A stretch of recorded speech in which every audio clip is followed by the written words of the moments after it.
Habang bumabayo ang matinding snowstorm sa kahabaan ng Highway 70, tahimik na binilang ng may-ari ng isang maliit na diner ang kanyang huling 47 dolyar. Mayroon na lang siyang 1 linggo bago tuluyang mawala ang lahat. Sa kanyang pinakamadilim na sandali, 15 pagod at mukhang delikadong mga biker, mga kasapi ng grupong kilala sa kanilang kriminal na nakaraan, ang kumatok sa kanyang pintuan, umaasang makahanap ng masisilungan. Hindi na siya nagdalawang isip. Pinapasok niya sila at inalok ng huling pagkaing meron siya.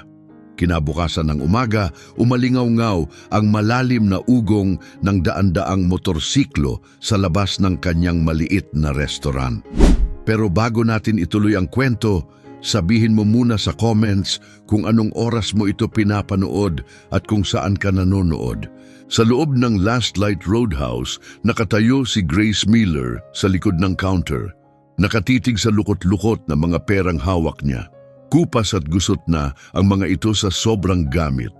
47 dolyar, iyon lang ang meron siya, iyon lang ang pagitan niya at ng foreclosure notice na nakatago sa ilalim ng register. Isang abisong nagsasabing 7 araw na lang at kukunin na ng bangko ang kanyang diner, bahay at lahat ng kaakibat nito. Sa labas, humihiyaw ang hangin, pinapayanig ang mga bintana ng maliit na gusaling nakatago sa kabundukan ng Colorado. Mabigat at makapal ang snow na bumabagsak mula sa langit, tinatakpan ang mundo sa puting ulap. 50 taong gulang na si Grace at marami na siyang bagyong nalampasan noon, pero iba ang pakiramdam ng bagyong ito. Parang katapusan na talaga, dahan-dahan siyang naglakad sa tahimik na diner, umaalingaw-ngaw ang kanyang mga yapak sa gasgas na sahig na linoleum. Walang tao sa mga pulang booth at ang vinyl ng mga upuan ay punit-punit at kupas na.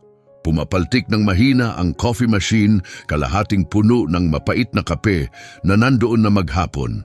Halos 8:00 na ng gabi at 3 oras na ang lumipas mula nang may huling dumaan na customer. Huminto si Grace sa tabi ng booth number 4, paboritong pwesto ni James. Kahit 2 taon na ang nakalipas mula nang kunin siya ng cancer, malinaw pa rin sa alaala niya ang ngiti nitong kay Lambot na parang mas mainit pa sa heater sa buong silid. 15 taon na ang nakalilipas nang bilhin nila ang dinner gamit lang ang maliit na mana mula sa lola ni Grace at isang malaking pangarap. Makakahanap tayo ng paraan, sweetheart. Madalas sabihin ni James. Laging may pag-asa ang kanyang mga mata. Ang dinner na ito ang magiging ligtas na pahingahan ng sinumang naglalakbay. Mainit na kanlungan sa malamig na gabi. Ngayon, kumukurap na ang mga ilaw sa kisame, tila ba handa na ring mamatay, gaya ng lahat sa kanyang paligid. Umiingit ang heater habang pilit nitong nilalabanan ang lamig ng bundok. Hinigpitan ni Grace ang kanyang cardigan at bumalik sa likod ng counter. Doon, nakatingin pa rin sa kanya ang foreclosure notice, opisyal, malamig at hindi pwedeng baliwalain. Sa isang sulok, humina ang static ng CB radio ng diner. Baliko na ang antena nito, palatandaan ng matagal na paggamit at panahon. Dati iyon ang koneksyon nila sa mga tracker sa kalsada, pinagmumulan ng updates, babala at kaibigang usapan. Ngayon, halos wala ng tunog. Isa na lang paalala kung gaano nakarami ang nagbago. Binuksan muli ni Grace ang register, umaasang baka sakaling mas malaki ang pera kaysa sa inaakala. Hindi pa rin, hindi talaga. Hindi kayang bayaran ng 47 dolyar ang kahit electric bill, lalo na ang libu-libong dolyar na utang niya sa bangko sa 3 buwang hindi pagbayad. Naibenta na niya ang kanyang singsing sa kasal, ang mga gamit ni James at lahat ng mahahalagang bagay na naipon nila sa loob ng 23 taon nilang pagsasama. Ang dinner na lang ang natitira. Sa labas, lalo pang lumakas ang bagyo, pinapayanig ang gusali na parabang guguho na. Kumukurap ang lumang neon sign sa labas ng pinto. Sa harapang bintana, natanaw ni Grace ang snow na bumalot sa mga gas pump, na parabang nagmistulang mga lapida. Tuluyan nang naglaho ang highway, 70 sa ilalim ng niyebe. Tumingin siya sa orasan sa ibabaw ng coffee machine. 4 na oras at 15 minuto ng gabi. Oras na para magsara, ibalik ang karatula at tanggapin ang hindi maiiwasan. Bukas, tatawagan na niya ang abogado para subukang makiusap kahit alam niyang wala na talagang pag-asa. Sobra na rin ang pasensya ng bangko nang iaabot na niya ang kamay para patayin ang ilaw, biglang sumingit ang isang mababang ugong sa gitna ng hiyaw ng hangin sa labas. Akala niya snowplow yon na naglilinis ng kalsada, pero iba ang tunog, mas malalim, mas matatag, parang tibok ng mga makinang gawa sa bakal at kromo. Naintriga siya at lumapit sa bintana, pinagdikit ang mukha sa salamin para sumilip sa umiikot na niebe. Sa una, puro puti lang ang nakita niya, pero unti-unti may lumitaw na mga anino, mga ilaw, marami. At sa likod ng mga ilaw, ang pamilyar na hugis ng mga motorsiklo.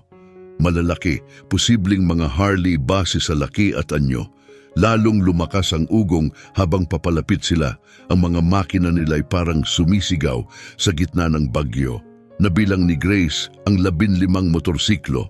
Sabay-sabay na bumubuo ng maayos na linya kahit sa delikadong lagay ng panahon. Pagdating nila sa paradahan, tumama ang kanilang mga ilaw sa bintana ng diner, binaha ng malamig na puting liwanag ang loob. Automatikong umatras si Grace, mahigpit ang dibdib. Narinig na niya ang tungkol sa mga gang ng biker, napanood na rin sa mga pelikula, mapanganib, hindi mo alam ang gagawin. Ngunit ngayon lang siya nakakita ng ganito sa totoong buhay. Mga lalaki silang lahat, halata kahit nakabalot sa makakapal na jacket pang winter. May suot silang leather jackets, matataas na boots at helmet na tinatakpan ng mukha. May dala silang kumpiyansa ng mga taong sanay sa panganib. Bumaba ang leader mula sa kanyang motor. Matangkad siya at malapad ang balikat. Wala siyang sinabi pero halatang sinusundan siya ng iba. Tumingin siya diretso sa diner at kahit may yelo sa bintana, ramdam ni Grace ang bigat ng kanyang titig. Dahan-dahan itong lumapit sa pinto. Nakataas pa rin ang kamay ni Grace sa switch. Pwede niyang patayin ang ilaw, ilak ang pinto at magkunwaring sarado na. Hindi nila malalaman. Siguro aalis din sila, sabi niya sa sarili. Maghahanap ng ibang lugar para maghintay ng bagyo. Hindi na niya problema, pero nang umabot sa pinto ang lalaki, may pumigil sa kanya. Paika-ika ito sa paglakad, hindi malala pero halata. At nang bumaba pa ang ibang rider, napansin niyang may ilan din sa kanila ang hirap na sa paglalakad. Malinaw na matagal na silang nasa daan sa gitna ng bagyo, siguro buong araw. Mukha silang giniginaw, pagod at talagang kailangan ng matutuluyan. Huminto ang lalaki sa harap ng pinto at iniangat ang glove na kamay para hawakan ang hawakan. Ngayon, mula sa salamin, kita na ni Grace ang kanyang mukha. Mas matanda siya kaysa sa inaasahan, mga 45 siguro, at may halong puti ang kanyang makapal na balbas. Mabigat ang kanyang mga mata, puno ng pagod at karanasan, yung klaseng tingin na galing sa maraming taon ng hirap sa kalsada.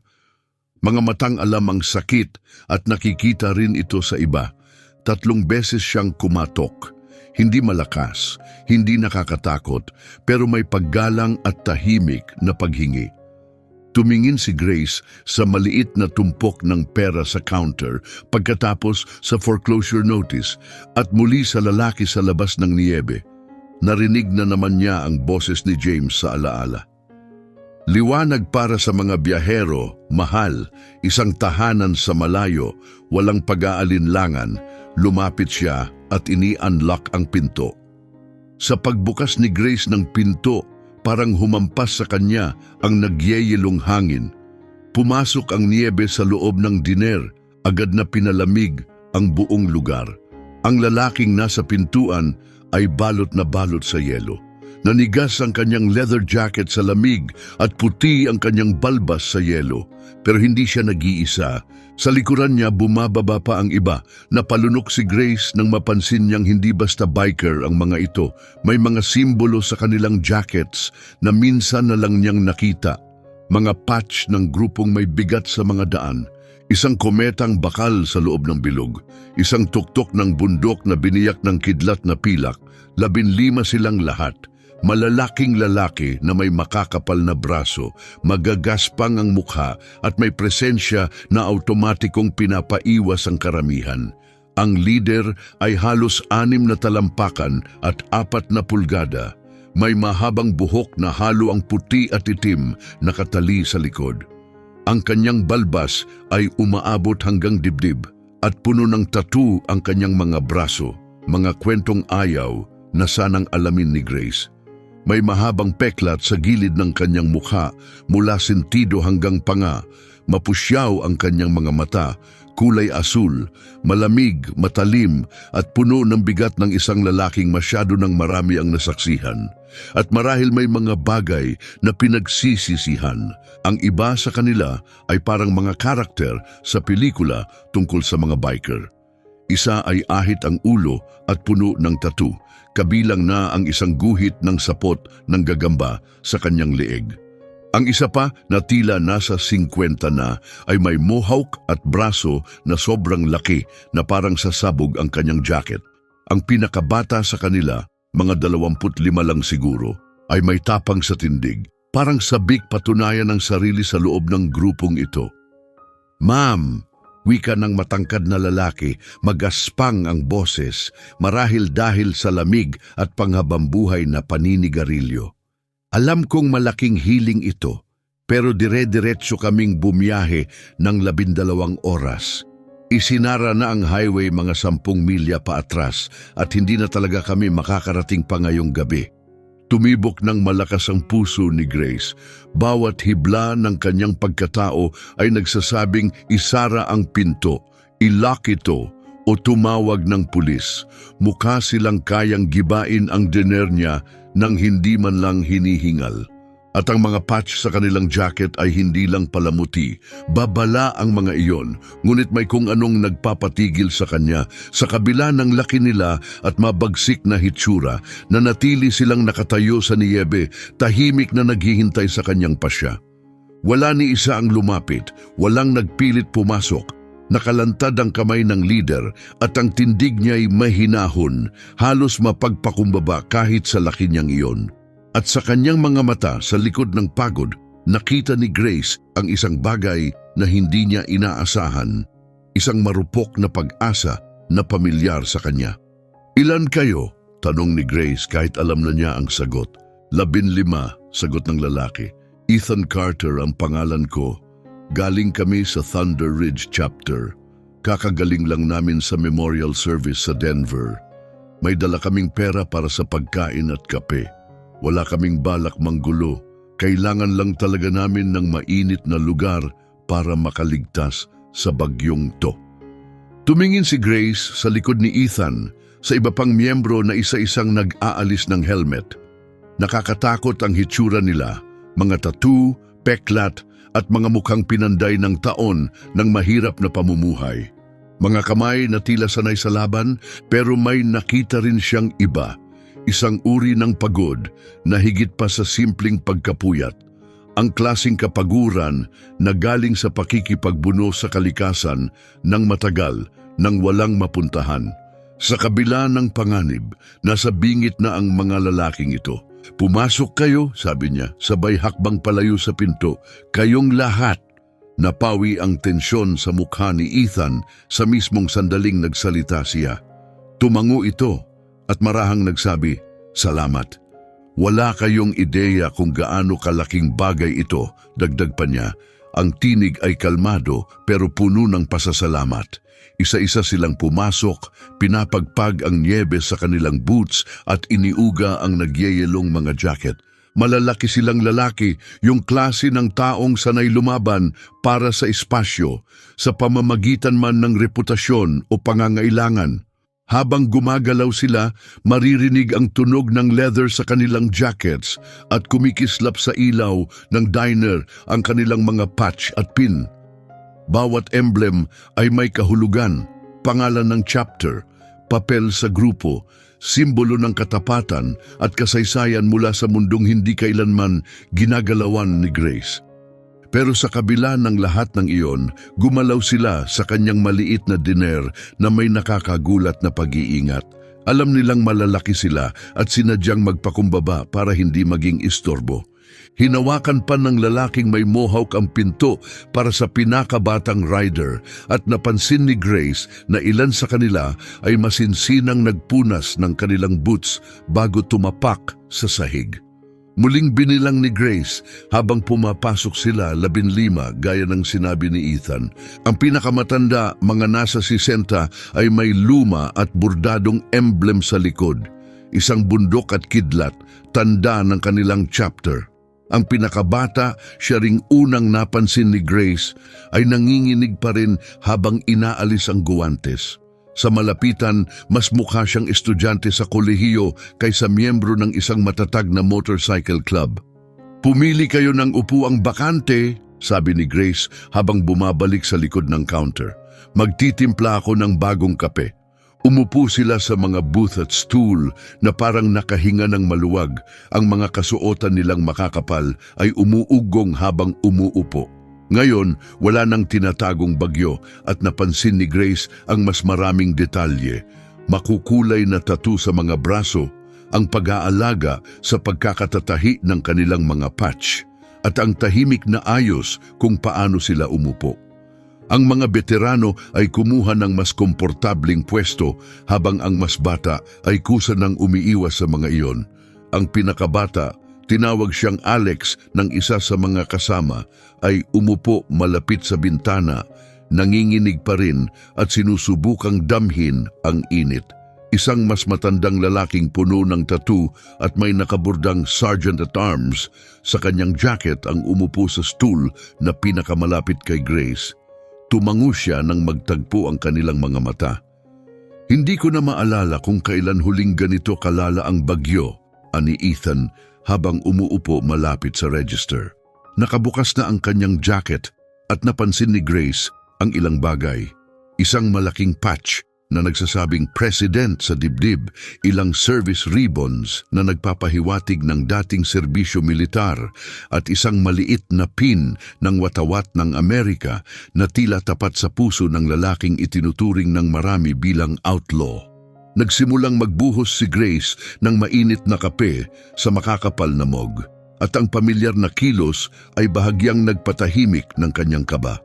"May cream at asukal sa counter," aniya, habang masigasig nilang hinahawakan ang mga mug para mainita ng mga kamay. Habang pinagmamasdan niya silang kumakalma, naisip ni Grace ang kanyang tunay na sitwasyon. 15 biker, isang freezer na halos walang laman at $47 lang ang meron siya. Hindi ito ang uri ng bisitang gusto mong gutumin o tanggihan. Pero nang tiningnan niya ang kanilang mga mukha, hindi niya nakita ang panganib. Nakita niya ang pagod, ang pasasalamat at ang simpleng hangarin na makaligtas sa gabi. Pagsapit ng 10:00 ng gabi, lalo pang lumala ang bagyo. Humihiyaw ang hangin na parang mabangis na hayop at bumubuhos ang snow ng sobrang bilis na tila pininturahan ng puti ang mga bintana. Ang inaasahan ni Ethan na magbubukas agad ang highway ay naging isang ilusyon. Kinumpirma ito ng radyo, sarado ang interstate, 70 sa parehong direksyon at walang katiyakan kung kailan ito bubuksan. "Baka bukas ng umaga o baka ilang araw pa," sabi ni Ethan habang inaabot ang pangatlong tasa ng kape. Hindi pa rin nagsisimula ang state patrol hanggat hindi humuhupa ang hangin. Tumango si Grace, tahimik na nagkakalkula sa kanyang isipan. Hindi sapat. 15 lalaki, baka abutin ng 2 araw at halos wala ng pagkain sa kusina. Ubus na ang itlog.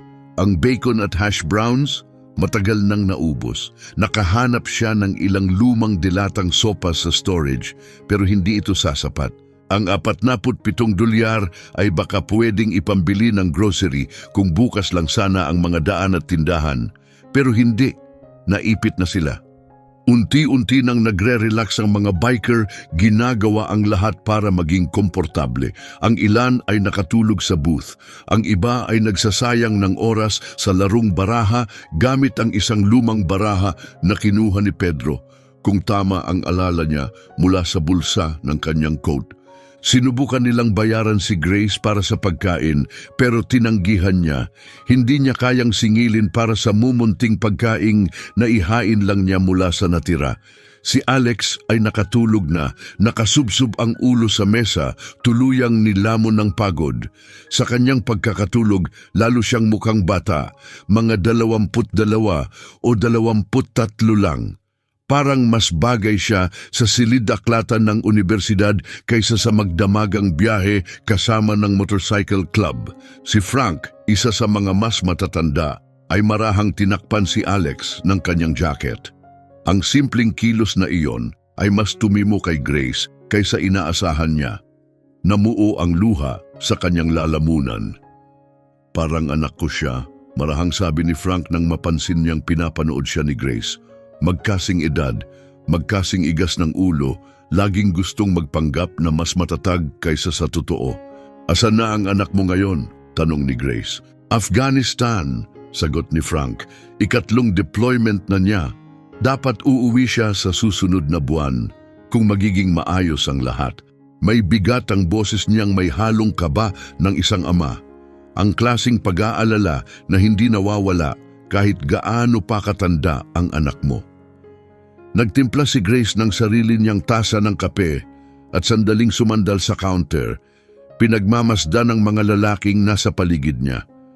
Sa ilalim ng matitingkad na ilaw, hindi na sila mukhang kasing banta tulad noong unang pumasok sila sa kanyang pintuan. Nakasabit na ngayon sa mga sandalan ang kanilang mga jacket at kita na ang mga suot sa loob, mga flannel na kamiseta, kupas na maong at mga luma ngunit matitibay na boots. Mga manggagawa sila, mekaniko, veterano, mga lalaking marahil ay mas kahawig ni James kaysa sa mga kontrabidang naisip niya dati. Lumapit muli si Ethan sa counter, ngayon ay seryoso ang mukha. Grace, sabi niya, kailangan nating pag-usapan ng bayad. Sobra-sobra na ang kabaitan mo sa amin, pero hindi kami pwedeng basta. Huwag mo na akong alalahanin, putol ni Grace marahang tinig. Pagkain lang yan. Hindi lang yan pagkain, sagot ni Ethan matatag ang boses. Kabutihan yan, awa, at galing yan sa bulsa mo. Kahit mukhang hindi mo na talaga kaya, uminit ang pisngi ni Grace. Ganun na ba kahalata? Pilit niyang pinanatiling kalmado ang boses. Kinakaya ko pa naman. Pero nakatingin na si Ethan sa foreclosure notice na kalahating nakatago sa ilalim ng register. Hindi niya ito naitago ng maayos. Lumambot ang ekspresyon ni Ethan habang dahan-dahang nauunawaan ang totoo. Gaano pa katagal? Tanong niya malumanay. 7 araw, amin ni Grace, bago pa niya mapigilan ang sarili. Pero problema ko yan, hindi sa inyo. Umiling si Ethan. Hindi pwedeng ganon. Binuksan mo ang pintuan mo para sa 15 estranghero sa gitna ng isang blizzard. Pinakain mo kami kahit wala kang sapat. Problema rin namin yan ngayon. Salamat, mahinang sagot ni Grace. Pero hindi naman magbabago ang sitwasyon. 3 buwang atrasado na ako at hindi iniintindi ng bangko ang kabutihang loob. Gusto lang nila ay pera. Sandaling natahimik si Ethan, hawak ang mug. Pagkatapos ay tumingala siya kay Grace na parang tinitingnan siya ng mas malalim kaysa sinuman sa mga nakaraang taon. Ikwento mo nga sa akin ang tungkol sa lugar na to, sabi niya. Gaano na ito katagal sa'yo? 15 taon, sagot niya.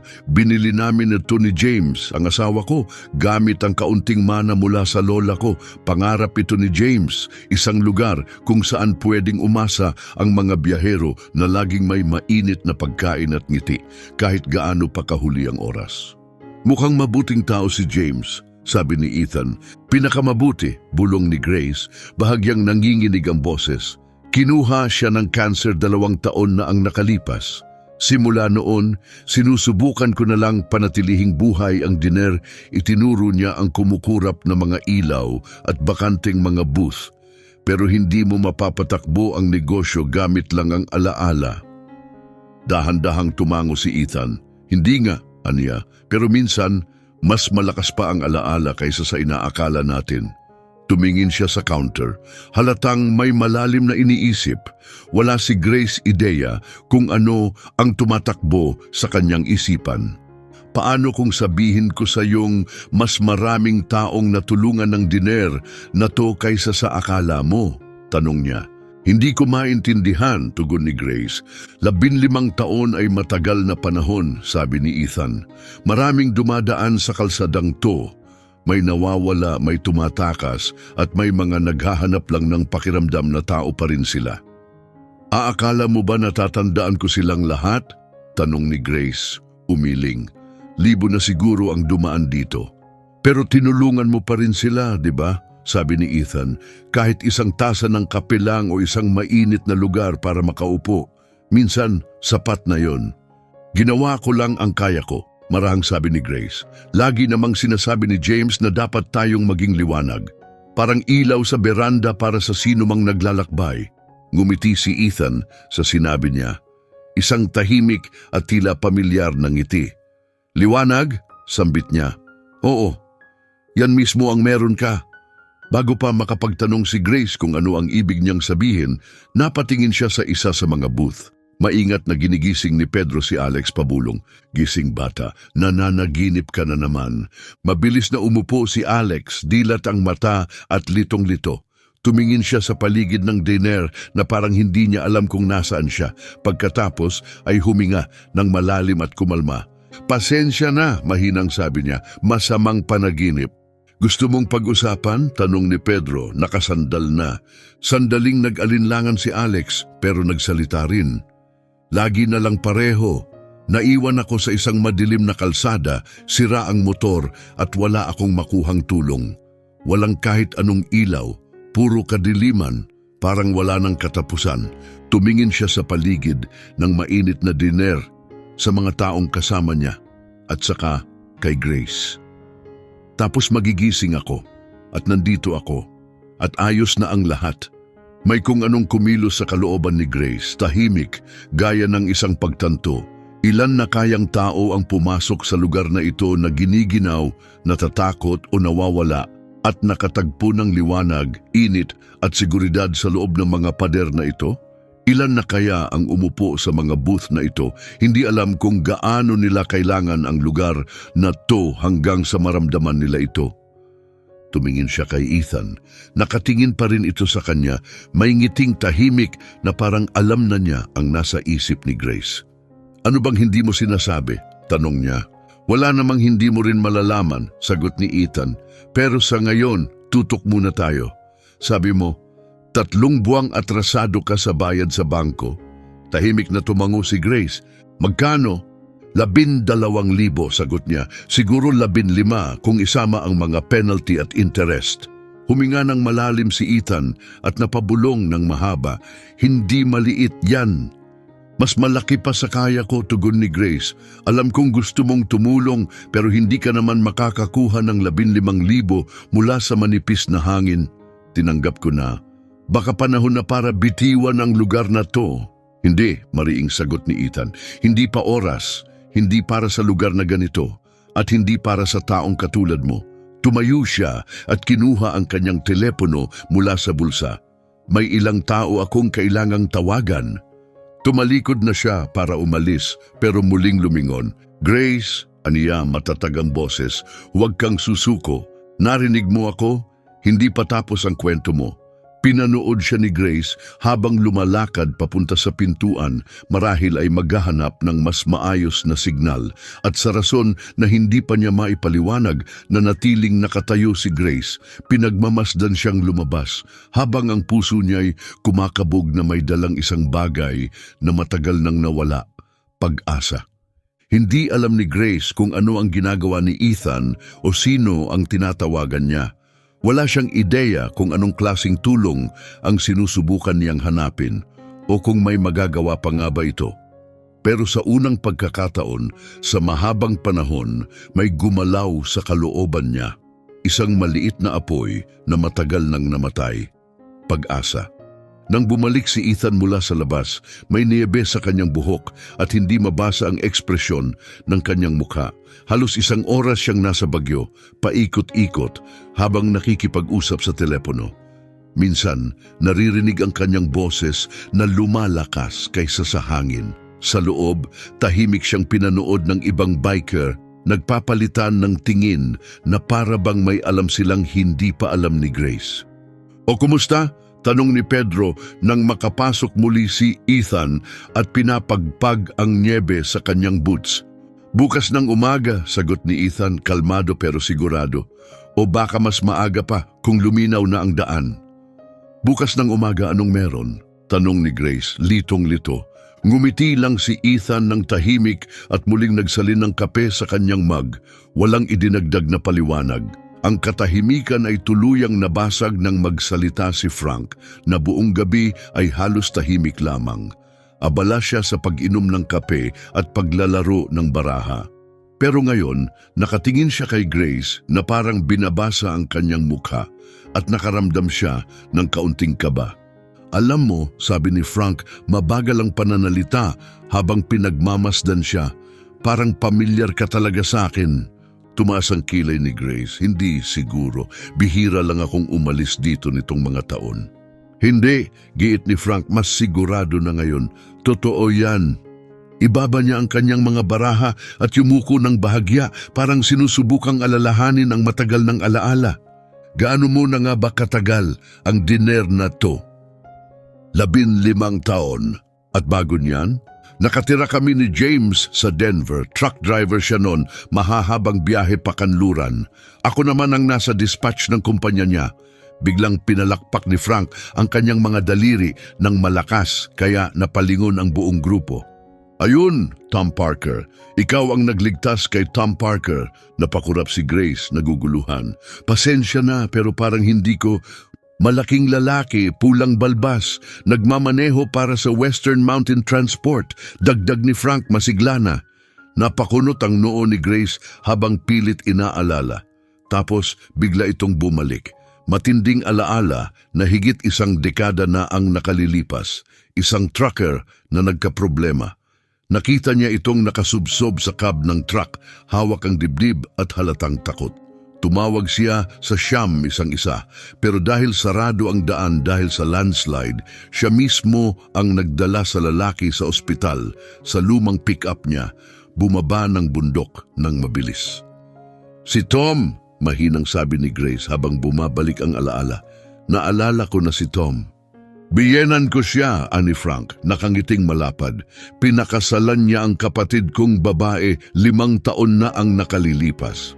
Paulit-ulit pa rin niyang ikinukwento yung gabing yon, kung paano raw siya iniligtas ng isang anghel sa bundok.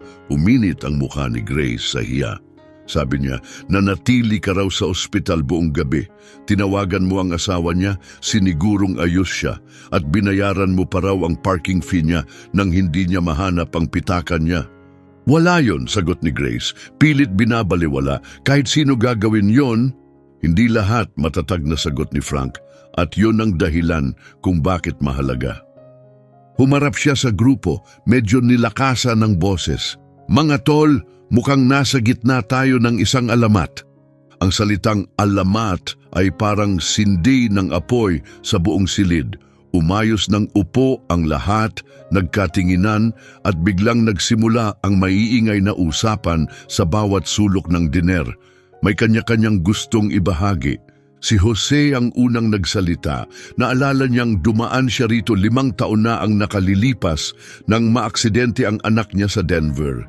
Pinagamit siya ni Grace ng telepono sa diner para tumawag sa ospital.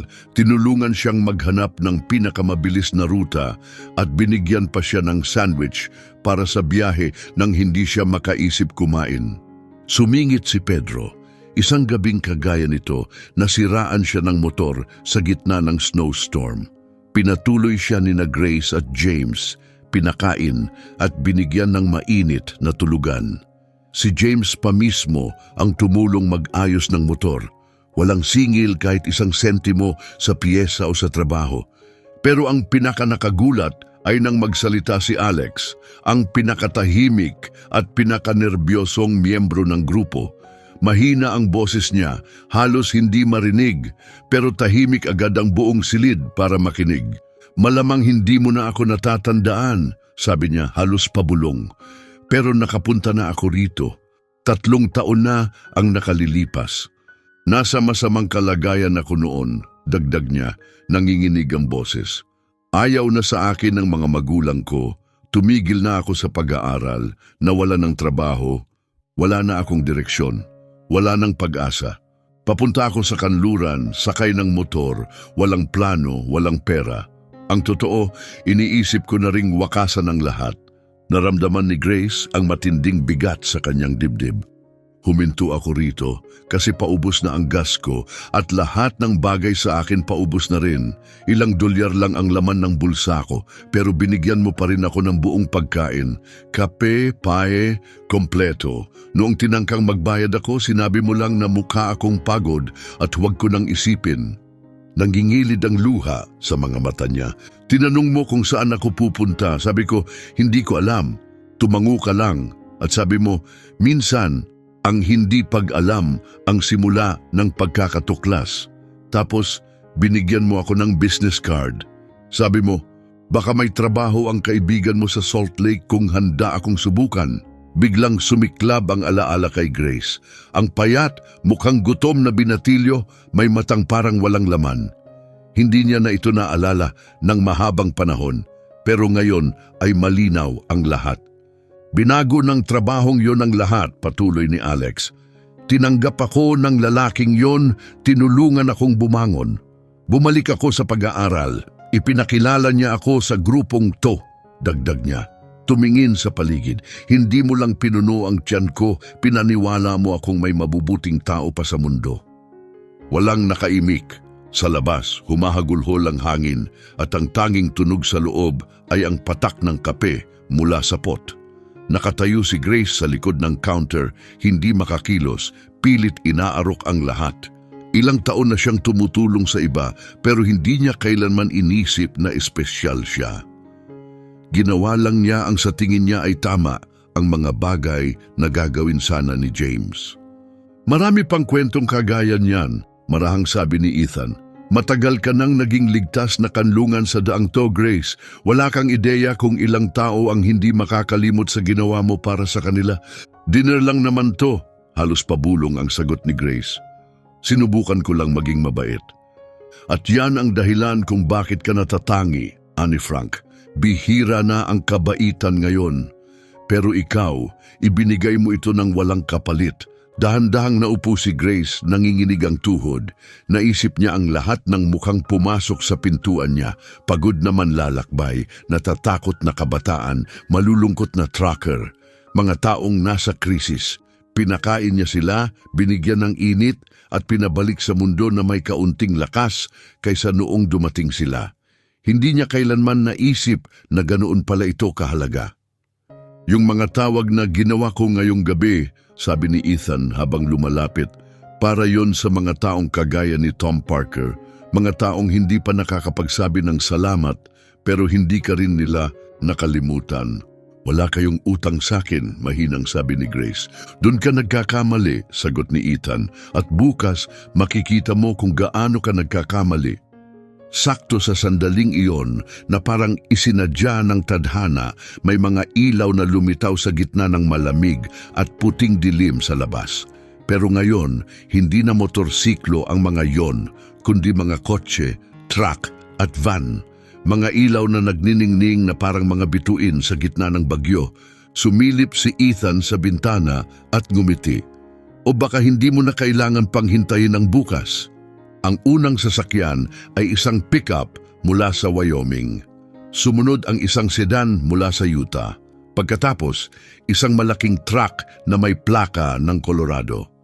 Sa loob lamang ng ilang minuto, dumarami pa ang mga sasakyan, napupuno ang paradahan ng mga taong sumusuong sa gitna ng bagyo. Napatingin si Grace, hindi makapagsalita. habang bumukas ang pinto at nagsimulang magsipasok ang mga tao, mga lalaki't babae sa iba't ibang edad. May ilang pamilyar, may iba namang hindi. Pero iisa ang ekspresyon ng lahat, isang tahimik taos-pusong ngiti na para bang umuuwi sila. Nangunguna sa kanila ang isang malaking lalaki na may pulang balbas at bukas ang mga braso. "Grace Miller," sigaw niya, "ikaw talagang santa ka. Ako to, si Tom Parker. Iniligtas mo ang buhay ko noon at mula noon hinahanap ko na ang tamang paraan para makabawi." Niyakap niya si Grace ng mahigpit, halos maiangat siya sa sahig. At sa sandaling iyon, alam na ni Grace na tama si Ethan. Hindi pa tapos ang kanyang kwento, saka pa lang ito nagsisimula. Pagsapit ng bukang liwayway, umaapaw na ang diner. Ang nagsimula bilang kanlungan para sa ilang na stranded na biker ay naging isang mas malaking bagay. Puno ang paradahan ng mga motorsiklo. Kumikislap sa gintong liwanag ng umaga.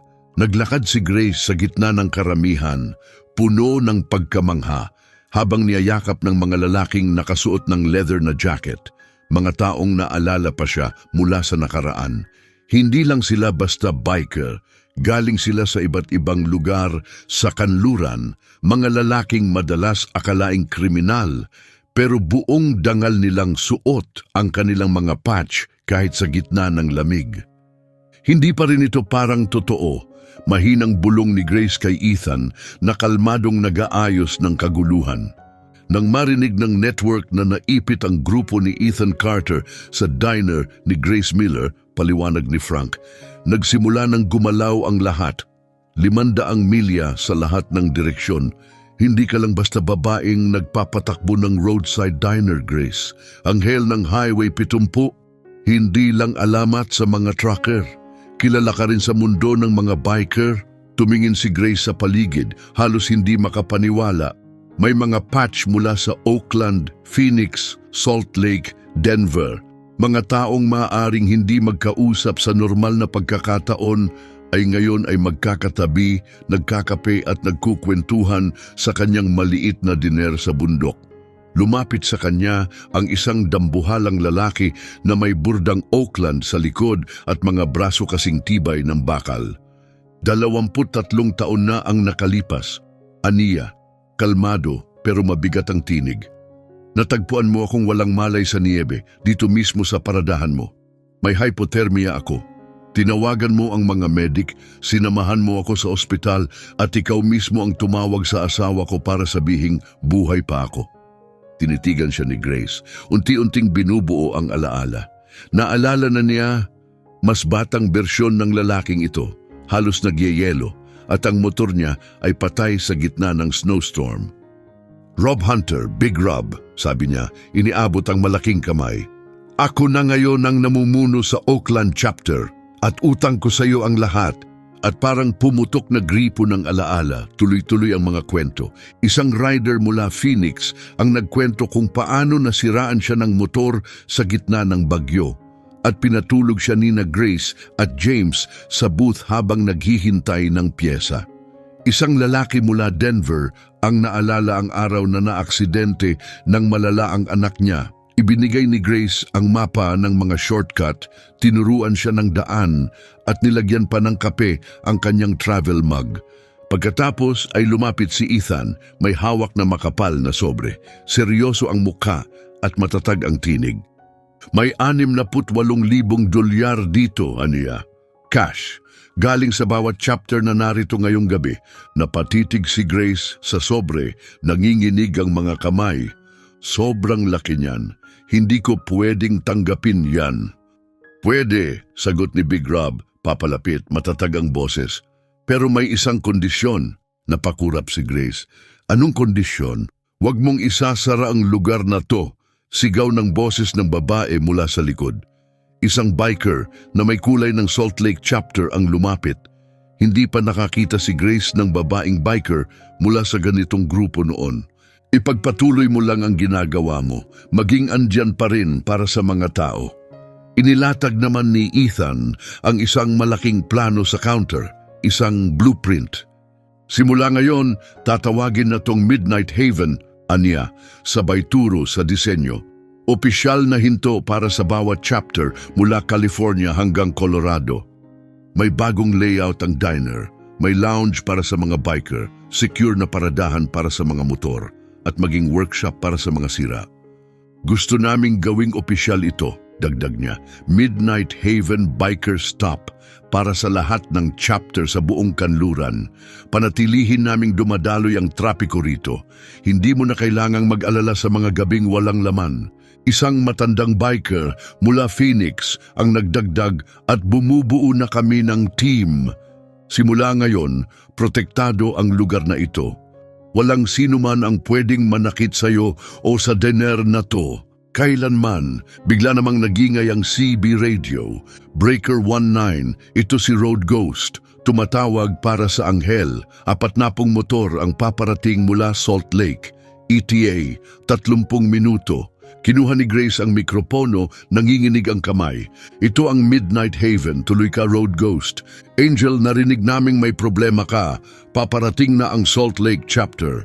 Hindi ka na nag-iisa rito. Hindi kailanman. Biglang nagsigawan ang mga tao sa loob ng diner, sobrang lakas na umalingaw-ngaw hanggang sa mga bintana. Sa labas, umungol ang mga makina, tila panawagan ng pagkakaisa sa gitna ng bagyo.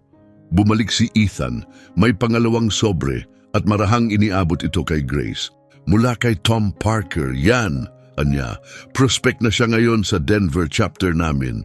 Truck driver siya nun bago mo siya iniligtas. Sa loob, may lumang kupas na business card. Kasama nito ang isang sulat kamay na mensahe. 13 taon ko itong iningatan. Panahon na para ibalik ito sa tahanan. Salamat sa pagbibigay sa akin ng dahilan para magpatuloy. Sa paligid nila, abala na ang mga leader ng bawat chapter sa pagpapalitan ng kontak at pagbuo ng plano para sa bagong operasyon. Pero kailangan ni Grace ng hangin. Lumabas siya, nilasap ang malamig na simoy habang tumingala sa araw. Daang-daang motorsiklo ang pumuno sa lugar. Mga kromo, pintura, patch, bandila, lahat ay kumikislap sa umaga na parang baluti. Nakita niya ang kasaysayang nakaburda sa jacket, katapatang naka-ink sa balat at isang bagay na mas malalim pa sa pagiging magkakapatid. Sumunod si Ethan sa kanya, hawak ang helmet at ang motor ay handa ng bumiyahe. Alam mo ba kung ano ang pinakamagandang bahagi ng lahat ng ito? Tanong niya. Kagabi, nang dumating kami, hindi mo kami tinignan bilang biker o kung ano ang reputasyon namin. Ang nakita mo ay mga tao, giniginaw at pagod. At yun ang nagpaikot sa lahat ng ito. Sumakay siya sa kanyang Harley, hinigpitan ng guwantes. Iwan mong bukas ang ilaw sa beranda, Angel, at matulog ka ng mahimbing. Wala nang mas ligtas na lugar sa buong Amerika kundi rito. Umandar ang mga motor ng Thunder Ridge Crew at ang ingay ng kanilang pag-alis ay parang pagpupugay. Sa katahimikang naiwan, naramdaman ni Grace ang presensya sa tabi niya. Si James, hindi sa laman, kundi sa espiritu, at parang narinig pa niya ang pamilyar na tinig na bulong. Sinabi ko naman sa iyo na espesyal ang lugar na to, mahal. Hindi ko lang inasahang magiging santuwaryo ito ng mga alamat. Pagkalipas ng 6 na buwan, isang sikat na magazine ng motorsiklo, Road and Chrome, ang naglabas ng artikulo, The Angel of Highway 70. Opisyal nang kinilala ang Midnight Haven Biker Haven bilang ang pinakarespetadong hintuan ng mga motoristang Amerikano sa kanlurang bahagi ng Mississippi. Pinalawak na ang paradahan upang makapag-accommodate ng higit sa 100 motorsiklo. At wala nang naglalakas loob gumawa ng gulo malapit sa bundok ni Grace. Pero hindi kailangan ni Grace ng balita para maramdaman ang pagmamalaki. Araw-araw may dumarating na mga rider mula sa iba't ibang panig ng bansa. Dumadayo sila para sa pagkain, para sa init, para sa katahimikan. Hindi na muling tumahimik ang CB Radio. Mga boses mula sa lahat ng direksyon ang kumakalabog. Angel, andyan ka ba ngayong gabi? Ngumingiti si Grace, pinipindot ang mikropono at sumasagot palagi sa parehong paraan. Nakaon ang ilaw, mainit ang kape, at bukas palagi ang daan para sa pamilya. Ito na ngayon ang Midnight Haven, isang simbolo, hindi lang basta kainan. Isa na itong pusong tumitibok ng tunay na ospitalidad ng biker sa buong kanlurang bahagi ng Amerika. Isang lugar kung saan nakakahanap ng init ang mga taong matitigas sa labas at kung saan mas pinanghahawakan ng respeto at malasakit kaysa sa itsura o reputasyon. Isang paalala na ang pinaka-hindi inaasahang tao ang kadalasang nagiging pinakamalakas na tagapagtanggol ng mga bagay na tunay na mahalaga. At ang ilaw, mananatiling bukas, gabay pauwi para sa sinumang nangangailangan. Kung tumimo sa puso mo ang kwentong ito, ibahagi mo ang pakiramdam. Pindutin ang like, mag-subscribe at iyon ang notification bell para hindi ka mapag-iwanan ng isa pang kwento na puno ng tunay na aral, lalim ng damdamin at kapangyarihan ng kabutihan sa mga hindi inaasahang lugar.